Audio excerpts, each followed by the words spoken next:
को यूएसए की counselling student visa के लिए 98 भी नहीं देनी पड़ेगी किसी को, फ्री ऑफ कॉस्ट।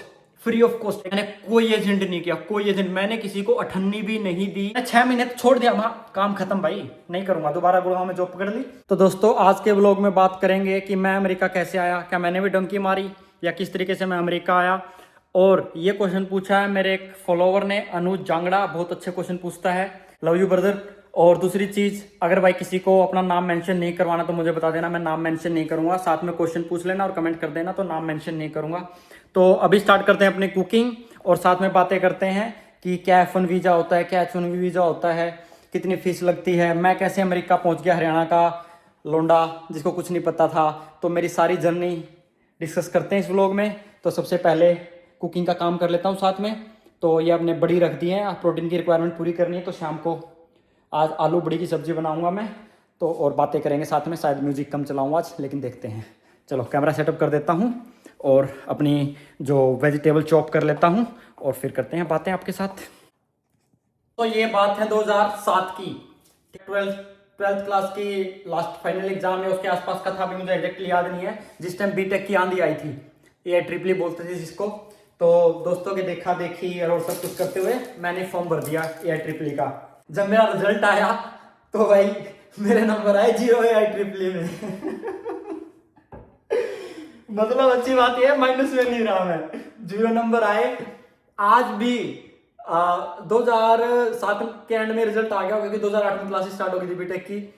आज भी मेरा पड़ोसी, जहां पे पहले तो एक शॉप पे देखने जाते थे रिजल्ट अपना, वो मोनो स्टूडियो है जीएनसी कॉलोनी में, किसी को पता हो तो, आज भी मैं जाता हूँ, वो बोलता है ये 0 नंबर वाला इंजीनियर आ गया भाई ठीक है। तो कहने का मतलब, मैं स्टार्टिंग में मोटिवेशन दे रहा हूँ, जो भी देख रहा हूँ इसको, कि भाई मैं हर चीज में बदनाम, अपनी फैमिली में भी, स्कूल में भी, अड़ोसी पड़ोसी रिश्तेदार आज भी ये सोचते होंगे ये पहुंच कैसे गया। तो मतलब आज भी मैं यहाँ पे पहुंच गया, अमेरिका में मास्टर डिग्री कर ली, सॉफ्टवेयर इंजीनियर हूँ। लेकिन उनके मन में यही होगा, और मेरी नानी बोलती थी एक वर्ड, एन पुत्ता, मुझे मतलब नहीं पता उसका क्या होता है, एन पुत्ता मतलब शायद कोई ये होता है कि हरामखोर या इस टाइप का। ओके, साथ में मैं अपनी सब्जी की भी तैयारी कर रहा हूँ। तो भाई अब स्टार्टिंग होती है वहां से, तो जैसे तैसे करके बीटेक कर ली। और उसी टाइम पे मेरे जो छोटे भाई है ना, उसका एडमिशन हो गया एमबीबीएस में, और पीजे रोहतक से उसने अपनी एमबीबीएस पूरी की। और उसके बाद जो मेरे पापा के ऑफिस में थे या कुछ और थे, जैसे मेरे पापा का जो ऑफिस था ना, उसी में मेरे पापा की एक कलीग थी, तो उनकी लड़की पढ़ती थी। तो मैं झूठ बोलता था अपने पापा को अपनी सपलियों के बारे में, तो वो बता देती थी सारी रियलिटी। एक दो बार धमकी भी दी, बट लेकिन बात नहीं बनी, लड़की थी। तो हाँ, तो मेरे पापा को बोलते थे लोग कि तेरा छोटे वाला तो कामयाब हो गया, बड़ा रह गया। लेकिन अब यहाँ पे एक चीज मैं बताता हूँ आपको, मेरे पिताजी ने कभी भी मतलब क्या बोलते हैं, मतलब ऐसे फादर बहुत कम मिलते होंगे मुझे लगता है, मेरे हिसाब से तो मेरे पिताजी ने मेरे ऊपर से कभी विश्वास कम नहीं किया। इतनी सप्ली आ गई, मैं लिटरली बताता हूँ, मेरी शायद अभी एग्जैक्ट तो याद नहीं, लेकिन 12 से 15 16 18 कुछ इतनी सप्ली मेरी बीटेक में इकट्ठी हो गई थी। क्लियर कर दी थी मैंने सारी, टाइम से ही, 1 साल लेट हुआ था बस। तो लेकिन मेरे पिताजी ने ये था भाई इस पे लगाऊंगा पैसे। तो ये था थोड़ा बैकग्राउंड। अब मैं बताता हूँ कैसे शुरुआत हुई। मैं अपना बीटेक कर ली, तो फिर वही गुड़गांव में जॉब जॉब हुई, ये हुई।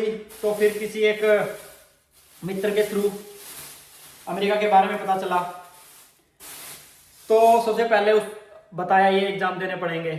मैं बोला यार जोड़े हाथ, मैं तो ठीक हूँ यहीं पे। तो मैंने गिव अप कर दिया उस टाइम। लेकिन शायद किस्मत लगा लो या दिमाग में फुटक लगा लो, फुटक थी। मैंने सोचा ट्राई तो मार के देखते हैं। इंग्लिश मतलब मैं आपको एक स्टोरी बताता हूँ, साथ में किससे बताता हूँ। जब मेरा पहला इंटरव्यू था गुड़गांव में बीटेक के बाद, तो मैं उस टाइम पे कॉल सेंटर में काम करता, हिंदी का कॉल सेंटर। और मेरे पास इंटरव्यू कॉल आई, मैं नेटवर्किंग में चला गया। मैं प्रोग्रामिंग से मुझे नफरत थी, मुझे कुछ नहीं पता था प्रोग्रामिंग का। मैं नेटवर्किंग फील्ड में था, सीसीएनए की हुई है मैंने बाय द वे, किसी को पता हो तो सीसीएनए क्या होती है। और तो मेरे पास कॉल आया, तो मैं बोला भाई उसको कॉल पे ही, इंटरव्यू वाले को, कोई कैसे बोलेगा मैं बताता हूँ। मैं बोला देख भाई मैं करता हूँ यहाँ जॉब कॉल सेंटर में, और एक दिन छुट्टी मारूंगा, मेरा पैसा कटेगा। माते मेरे को इंग्लिश नहीं आती, बता इंटरव्यू पे आना है नहीं आना। वैसे डायरेक्ट मैंने यही बोला, कॉल पे बोला आ तो जा भाई, तू आ जा गुरु, कोई बात नहीं। वो समझ गया बंदा भाई बढ़िया है। फिर इंटरव्यू पहुंचा मैं। फिर मेरा मैनेजर वहाँ पे डिप्टी मैनेजर था, तो उसको शायद फीडबैक मिला था, मेरे रिज्यूमे भी लिख दिया था। वो बोला भाई तेरे को इंग्लिश नहीं आती? मैं बोला सर इंग्लिश नहीं आती। और मुझे लगा भगाएगा, तो मैं उसको पहले बोला, मैं बोला सर मेरा टाइम, मैंने पहले बोला था इंटरव्यू वाले को कि मेरे को मत बुलाना, मेरा टाइम वेस्ट हो जाएगा। तो वो बोला भाई डर मत, कोई बात नहीं, हमें पता है, कोई बात नहीं। तो उसने मुझे सिलेक्ट कर लिया। मतलब मुझे नेटवर्किंग की नॉलेज थी, बट मुझे इंग्लिश नहीं आती थी। बाद मेरा मजाक भी बहुत बनाते थे उसके बाद उस कंपनी में। तो ये स्टोरी होगी खत्म। अब आते हैं, तो मुझे पता चल गया भाई थोड़ा बहुत अमेरिका के बारे में, रोज दोस्त के थ्रू। तो उसके बाद फिर नेक्स्ट मैंने देखा कि चल देखते हैं, टोफल दे के देखते हैं। 2 एग्जाम होते हैं, साथ के साथ मेरी स्टोरी से ना इन्फॉर्मेशन भी कैच करना, जैसे मैं एग्जाम बताता रहूंगा साथ के साथ। जैसे उसके बाद टोफल और आइल्स 2 एग्जाम होते हैं अमेरिका के लिए। तो और एक होता है जीआरई का, लेकिन जीआरई डिपेंड करता है कौन सी यूनिवर्सिटी है, और एक चीज पे और मैटर करता है कि अगर आपकी जीपीए बहुत अच्छी है ना, मुझे एग्जैक्टली याद नहीं है, तो आप फिर भी जीआरई का एग्जाम स्किप कर सकते हैं। तो मुझे ये पता चल गया ऑनलाइन जो मेरी यूनिवर्सिटी की रिसर्च थी उससे। और मैं अभी बता देता हूँ, पहले मैंने कोई एजेंट नहीं किया, कोई एजेंट, मैंने किसी को अठन्नी भी नहीं दी अपनी काउंसलिंग के लिए, ठीक है। मैंने सारा अपना काम, डॉक्यूमेंटेशन सारे खुद किए। मैंने सारा अपना जो यूनिवर्सिटी से कॉन्टैक्ट कर रहा हूँ, मतलब A to Z मैंने खुद किया। मैंने किसी को एक पाई भी नहीं दी अपनी एडमिशन लेने के लिए या वीजा लगवाने के लिए। तो अब आता हूँ बैक टू आइल्स और टोफल पे। तो आइल्स टोफल की मैंने रिक्वायरमेंट देख ली, और उसके बाद यूनिवर्सिटी की रिक्वायरमेंट देख ली कि जीआरई की जरूरत नहीं है। लेकिन अगर यूनिवर्सिटी पे भी डिपेंड करता है, बहुत हाई लेवल यूनिवर्सिटी है या कुछ और है। मेरी बहुत लेवल नहीं थी, मीडियम लगा लो मेरी यूनिवर्सिटी, क्योंकि मेरा मेन मोटिव था भाई जाके अमेरिका पहुंचना है। तो जीआरई की रिक्वायरमेंट नहीं थी। आप अपनी चेक कर लेना यूनिवर्सिटी की वेबसाइट पे जाके, अगर आपको आना है तो उसके बाद मैंने दिया टोफल पहली बार मैं फेल हो गया। मेरे को शायद 49 मार्क्स आए। मेरे को अब ये नहीं पता कि हाईएस्ट कितने होते हैं, लेकिन मुझे 49 आए पहली बार। दूसरी बार मैं बिल्कुल बाउंड्री पे पास हो गया। दूसरी बार फिर मैंने फिर दिया, पहली बार डिमोटिवेट हुआ, बहुत टाइम कम भी था। मैंने 2000 ये स्टार्ट किया था 15 में, हाँ 2015 में मैंने प्रोसेस स्टार्ट की थी अपनी, और एग्जाम दिया, नहीं हुआ। थोड़ा सा डिमोटिवेट हुआ, बट इतना ज़्यादा नहीं हुआ क्योंकि पहला चांस था। मैंने एक बार और फेल दिया टोफल कुछ टाइम के बाद। उसके बाद मेरे आए 61 मार्क्स टोफल में, और जो कि मेरी यूनिवर्सिटी का क्राइटेरिया मैच कर रहे थे जब मैंने पहली बार देखा था।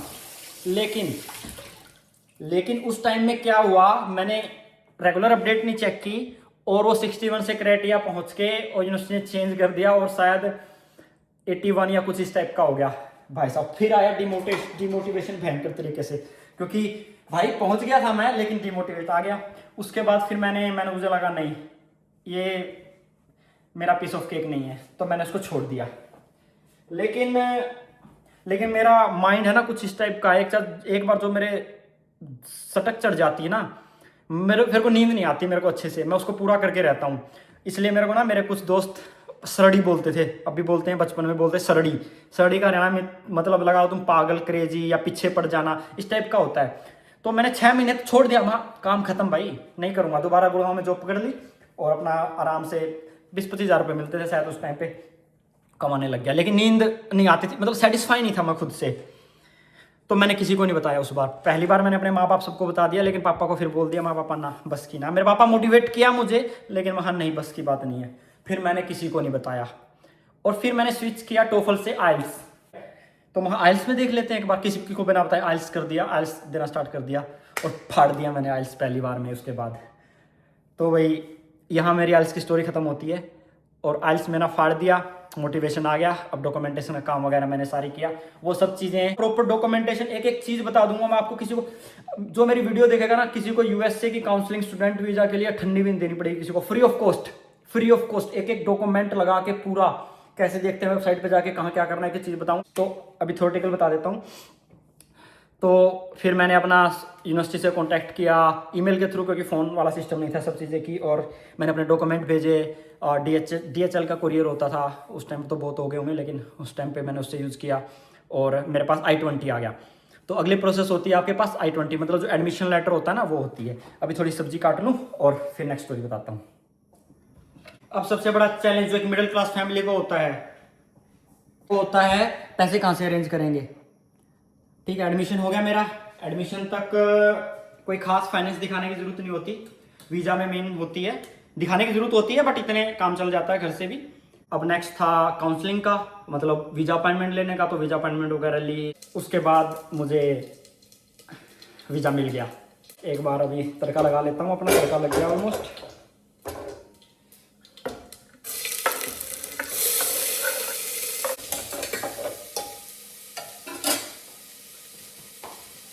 तो अपने प्याज भूनने देते हैं और तब तक आगे स्टोरी बता देता हूँ। इतनी डिटेल स्टोरी बता रहा हूँ, मेरे को मज़ा आता है बातें करने में, डिटेल स्टोरी बताने में, लोगों से नहीं, ऐसे बस। तो अपना वीज़ा लग गया, क्योंकि बैंक से डॉक्यूमेंट मिल गया था लोन का और सब चीज़ें हो गई थी। अब यहाँ पे अरेंज करना था, तो ऑनलाइन जो हर यूनिवर्सिटी के ग्रुप होते हैं, तो उनसे ग्रुप वगैरह कॉन्टैक्ट करके रूम बुक किया और सब चीज़ें की। ओके, देखो पीछे मेरी वीडियो चल रही है टीवी पे। तो उसके बाद अमेरिका पहुँच गया मैं। नेक्स्ट अपना पार्ट आ गया, फिर अमेरिका पहुँच गए भाई। F1 वीज़ा था अपने पास, ये F1 वीज़ा का प्रोसेस बताया मैंने अब तक। इसमें 3-4 चीज़ें होती हैं जिनके नाम अगर प्रॉपर चाहिए आपको बता देता हूँ। जैसे F1 वीज़ा बोलते हैं, सर्विस फीस बोलते हैं, वो भरनी होती है। DS-160 होता है जिसमें हमारी डिटेल होती हैं। ओके, और आप अपॉइंटमेंट लेनी होती है काउंसलिंग की, और उससे पहले यूनिवर्सिटी को अपने सारे डॉक्यूमेंट भेजने होते हैं। आइल्स का लेटर, उसके डिफरेंट वे है भेजने के। टोफल ऑनलाइन कर देता है, आइल्स कई बार मैनुअल भी करता है, यूनिवर्सिटी में डिपेंड करता है। फाइनेंशियल डॉक्यूमेंट भेजने पड़ते हैं, वहाँ से I-20 आता है। तो ये सब चीज़ें दूसरी चीज़ें होगी, कभी डिटेल में बताएंगे इन चीज़ों को। अभी जब बता देते हैं कि और क्या जर्नी है मेरी, क्योंकि वो जब मैं स्क्रीन पे दिखाऊंगा ना पूरा अच्छे से बना के, तब आपको समझ में आएगा। F1 वीज़ा आ गया भाई, मास्टर डिग्री में एडमिशन हो गया। मैंने मास्टर डिग्री में एडमिशन लिया है, यहाँ पे 2 साल की होती है। लेकिन उससे पहले लोगों ने इतना मेरे पे डाउट किया, और सही भी हो सकता है डाउट, क्योंकि मेरी परफॉर्मेंस अच्छी नहीं थी। फैमिली के लोगों ने भी, बाहर के लोगों ने भी, कि भाई बीटेक तो इससे अच्छे से हुई नहीं, अमेरिका में कैसे कर लेगा ये, ठीक है। लेकिन hats off to my father, मेरे ऊपर से कभी विश्वास ढीला नहीं हुआ। उन्होंने सोचा कर लेगा कर लेगा कर लेगा, जुगाड़ू आदमी कर लेगा। तो कभी भी विश्वास कम नहीं हुआ। इतना होने के बाद दोस्तों ने भी बोला, लिटरली ये क्वेश्चन मुझे आज भी याद है। नाम बता दूं क्या? धर्मपाल, मेरा वो था, मेरा फ्रेंड भी था कहता हूँ मैं, क्योंकि मेरा आज के टाइम पे कोई फ्रेंड नहीं है। ये कैमरा मेरा फ्रेंड है जिससे मैं बातें करता हूँ। ओके, तो हाँ क्या बता था, हाँ धर्मपाल बंदा था। तो उसने मुझसे लिटरली बोला, शायद सही भी बोला हो भाई, कोई गलत नहीं है, मैं इसको नेगेटिव नहीं लेके जा रहा हूँ, मैंने इसको पॉजिटिव ही लिया। तो उसने मुझसे पूछा था, भाई बीटेक तो तेरे से किस्तों में हुई है, ठीक है, अमेरिका जाके क्या कर लेगा तू, कैसे कर लेगा मास्टर डिग्री? मेरे पास आंसर नहीं था उसका, मैंने आंसर दिया भी नहीं, क्योंकि इस टाइप के क्वेश्चन के मैं आंसर देता नहीं, वो मैं अंदर रख लेता हूँ और उनको मैं आग बनने देता हूँ, आग। और वो आग बनी, और मैंने बीटेक में जहाँ मैंने 4 की बजाय 5 साल लिया था, मैंने मास्टर डिग्री में 2 साल की बजाय 1.5 साल में मेरी मास्टर डिग्री की पूरी की है मैंने। 1.5 साल में, 2 की बजाय 1.5 में। ओके, उसका रीज़न बताता हूँ मैं काइंड ऑफ प्रैक्टिकल बंदा हूँ। अमेरिका में मैंने कभी भी ना तो किताब खरीदी, ना ही मैंने कभी एक कॉपी खरीदी, पेन से कुछ नहीं लिखा मैंने, क्योंकि हमारा सब कुछ कंप्यूटर पे होता था। प्रोजेक्ट बनाने होते थे जिसमें मेरा दिमाग चलता था, पेपर पेन रट्टे मारना, उन सब चीज़ों में मेरा दिमाग पहले चलता था, ना मेरा अब चलता है। बुक पढ़नी पड़ जाए, मैं बुक नहीं पढ़ सकता। लोग कहते हैं बुक पढ़ा करो, मैं नहीं पढ़ सकता। मैं देख के या सुन के उसको ज़्यादा अच्छे से कर पाता हूँ, और जिसमें ब्रेन का यूज़ होता है। हमारा सिस्टम क्या है, मेरा कभी मन करता है कि एक अमेरिका के सिस्टम को अपने इंडिया के सिस्टम से कंपेयर करूँ। हम क्या करते हैं स्कूलों में, रटवाते हैं ना, मेमोराइज करते, हम देखते हैं कि हमारी मेमोरी कितनी है, हमारी मतलब 2 GB है, 5 GB है, 20 GB है। कुछ नया रिसर्च तो करते नहीं है। रिसर्च पे काम करना चाहिए हमारे एजुकेशन सिस्टम को, ना कि मेमोराइज कराने पे। वही पढ़ लिया, उसके बाद पेपर में लिख दिया, उसको नया बनाओ कुछ, ठीक है। तो मैं तो बातों में आता हूँ, लेक्चर बोल देता हूँ। तो रुको, सब्जी रोल देता हूँ, आगे मैं भूल भी जाता हूँ कि कहाँ क्या बात कर रहा था। तो आ गया अमेरिका भाई, मास्टर डिग्री हो गई। हाँ, कोर्स बता देता हूँ, मैंने इंफॉर्मेशन टेक्नोलॉजी से मेरा मास्टर डिग्री की, 2 की बजाय 1.5 साल में कर ली। ओके, उसके बाद क्या होता है बता देता हूँ, 1 मिनट, टमाटर डाल देता हूँ। F1 वीज़ा लगता है 5 साल का, ओके, जिसमें 2 साल की मास्टर डिग्री और 3 साल मिलते हैं आपको OPT के। OPT क्या होती है, इसमें आप क्या करते हो, आप जॉब कर सकते हो। आपका स्टेटस रहता है F1 ही, बट आप जॉब कर सकते हो, ठीक है।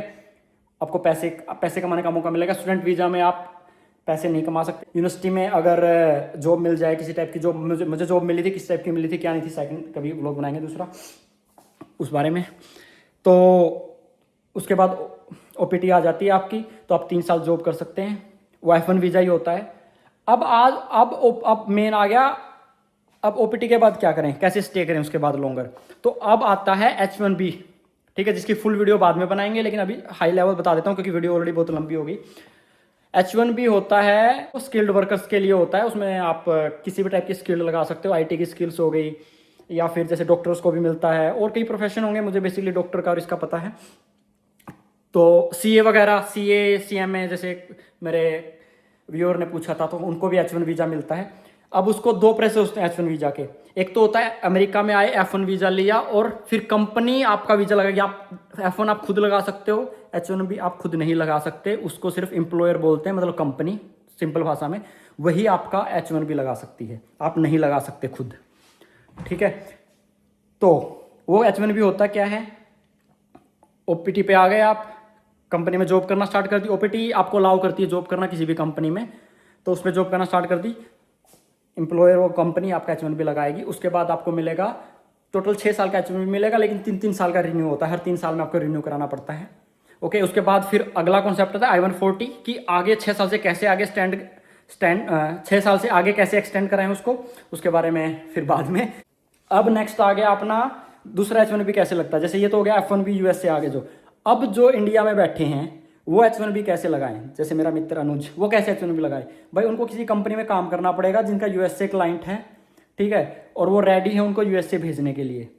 2-3 साल जॉब करके, किस टाइप की है वो कंपनी की, ये कंपनी की रिक्वायरमेंट होती है कि भाई हम 2 साल के अपने बंदे को भेजेंगे अमेरिका, या 3 साल बाद मेरी कंपनी ज्वाइन करने के बाद भेजेंगे, तो वो सब चीज़ें वो होती हैं। तो वो दूसरा, उसमें आपको F1 वीज़ा नहीं लगाना पड़ता, कुछ नहीं है, वो एक लॉटरी का काइंड ऑफ सिस्टम था पहले, अभी चेंज करके उसको सैलरी बेस कर दिया है। H1B के थ्रू इंडिया से आओगे तो आपको खुद का पैसा लगाना पड़ता, कंपनी आप पे सारा पैसा लगाएगी और उस कंपनी में आप जॉब कर रहे होंगे। तो ये हो गया भाई। अब क्या, हाँ, स्टूडेंट की फीस बताना भूल गया मैं शायद कितनी। तो भाई ये डिपेंड करती है कि आप कैसी यूनिवर्सिटी लेते हो, कैसे लेते हो। जैसे मेरी यूनिवर्सिटी थी वो मिडिल थी, तो मेरा टोटल 35 से 40 लाख रुपए में मेरा रहना खाना यूनिवर्सिटी की फ़ीस सारी हो गई, जिसमें से मैंने 15 से 20 लाख लीगल तरीके से मैंने यूनिवर्सिटी में जॉब की थी, मुझे जॉब मिल गई थी लीगल तरीके से, 20 आवर कर सकते हैं हम पर वीक जॉब, तो वो मुझे मिल गई थी यूनिवर्सिटी में। ओके, तो मेरा 15 से 20 लाख रुपए जहाँ तक मुझे याद है उतना निकल गया था 1.5 साल के अंदर, और बाकी मैंने अपना जो इंडिया से लोन रखा था वो था, उसके बाद रीपे कर दिया। ओके, सैलरी वगैरह जो कितनी है, मैं क्या जॉब करता था, वो सब चीज़ें मैंने इससे पहले वाली वीडियो में जो अनुज ने पूछा था वहाँ पे बता दी। तो ये वीडियो बेसिकली मेरी जर्नी के बारे में थी। और हाँ, बस इतना ही, बहुत लंबी वीडियो हो गई है आज की। तो इस वीडियो को मैं यहीं पे एंड करता हूँ भाई। आपका पर्टिकुलर अब जितने टॉपिक हैं जैसे F1 DS160 इन चीज़ों के बारे में, या H1B का प्रॉपर क्वेश्चन या कुछ भी है, आप बस कमेंट करो। तो इस वीडियो को यहीं पे एंड कर देता हूँ भाई, क्योंकि 15-20 मिनट की वीडियो होगी, बहुत लंबी। जनरली मैं 7-8 मिनट की बनाता हूँ। Thank you for like, subscribe and share my channel. Have a great rest of your day. Bye bye, take care, ख्याल रखना अपना। अब ये कहोगे भाई आज मैंने मैनिफेस्ट कर दिया और कल मेरे पास वो चीज आ जाए, ना भाई, पेन तो आएगा। देखिए सिंपल बात है, मैनिफेस्टेशन कर लिया तो पेन नहीं आएगा, पेन 100% आएगा। कभी कभार डिमोटिवेशन भी आ जाता है, डाइट वगैरह ब्रेक हो जाती है, फ्रस्ट्रेशन हो जाती है जब बैंकर तरीके से